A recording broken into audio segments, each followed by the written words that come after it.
थी ज़मीन न झूनो थियो सिज, न पोड़ी थी ज़मीन न झूनो थियो सिज, इहो बनीअ मथां बिज कई हारींदड़ हलिया विया।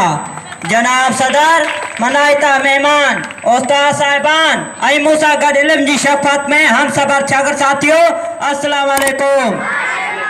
जनाब सदर, अॼु जंहिं मौज़ूअ ते ॻाल्हाइण जो मौक़ो मिलियो आहे उहा आहे सक़ाफ़त। जनाब सदर, हर क़ौम जी जुदा जुदा सुञाणप हूंदी आहे, उन सुञाणप जो नालो सक़ाफ़त आहे।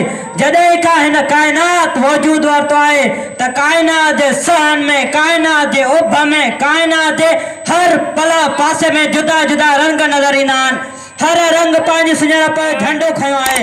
अरब जे सरज़मीन जी सक़ाफ़त जो झंडो पंहिंजो आहे, त वरी जापान ऐं जर्मनी जे सक़ाफ़त जो झंडो पंहिंजो आहे।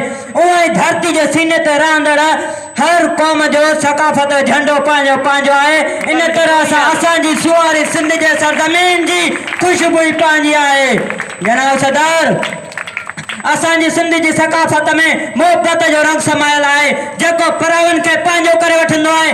अक़ीदे जो इश्क असांजी रग रग में समायल आहे। उहो ई सबबु आहे जो ॾींहं लाइ महिमान रहण लाइ रही पिया, वरी वापसि न विया। अहिड़ी तरह अरब आया पर वरी वापसि वञण जो नालो ई न वरितऊं। अहिड़ी तरह अरगोन, मुग़ल ऐं अंग्रेज़ बि हितां थी विया ऐं सिंध जी सक़ाफ़त जे अक़ीदे में रंगिजी विया।